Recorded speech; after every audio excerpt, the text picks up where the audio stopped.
Cameroon football will be at its ultimate low. Well, if you think the match against Namibia in the AFCON qualifiers was the lowest peak, well, you're wrong.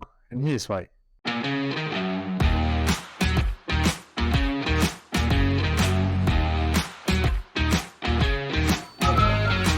don't know what I'm doing.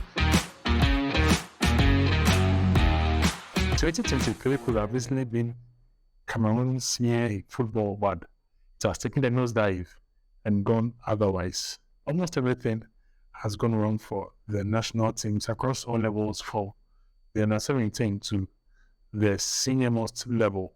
So in the under 17 level, well, for the men, the under 17 men, that's the Cameroon, they qualified to the 2023 Africa Cup of Nations, which is slated to be played in Algeria later this year. But for the women, they failed to qualify to the World Cup. That's the last under 17 World Cup, losing to Tanzania. For under 20, the men failed to qualify to the under 20 Africa Cup of Nations, which also means they won't be at the 2023 under 20 FIFA World Cup. They've missed it out. Also for the women, they missed out on the Women's World Cup for under 20s. Also missed out the same calendar year under review. In the under 23 level, well, for the under 23, they played the qualifiers of the Olympics. That's for the under 23 AFCON. And they failed to make it, losing to Gabon 6-7 on penalty shootout. So the game ended 1-0 in favor of Cameroon when the two sides played in Libreville, that's in Gabon. And when they came back in Yaoundé in Cameroon, Cameroon also won by 1-0, but on penalty shootouts, they lost by 6-7. For the women's senior national team, they won't be as the World Cup. So they played in the Africa Cup of Nations, where they finished in the quarterfinal, losing to Nigeria, who of course be heavyweight in West African football. So that means they had to play in the Intercontinental Playoff, which they went all the way to the last game. And they lost in extra time due to a penalty just given away, losing 2-1 to Portugal. That was in the last minute of the game.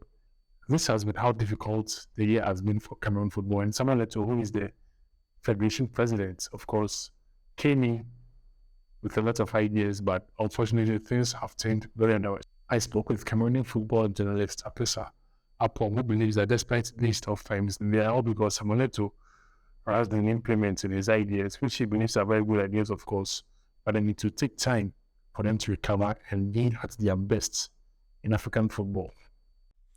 Well, I would say it has been a difficult last 18 months for Cameroon football, especially since the Samuel Eto'o-led bureau took over the helm of the Cameroon Football Federation in December 2021. It has not really been easy for Cameroon football, but we are hopeful. We are hopeful that things get better along the way. Samuel Eto'o came at the helm of the Cameroon football. He had a good project, but then the rate at which, or the speed at which he wanted to use and implement the project, it's definitely difficult for it to just go at the speed of light the way many people think. But I think it's important that we take the lessons from the recent poor results and see how we can build from there and move forward from here, and why not attack the upcoming competitions. For the Indomitable Lions of Cameroon, they still have a chance to qualify for the 2023 African Nations Cup that will take place out there in Cote d'Ivoire. Should they pick just a draw in their last group game against Burundi coming up in September, it would be good for them to qualify for the African Nations Cup. But then we need to re-strategize and see how we can get the right people, the competent coaches, and those around the various categories of the Cameroon national team. If not, then it's going to be a tough one for Cameroon. So these are the crises Cameroon have been facing so far.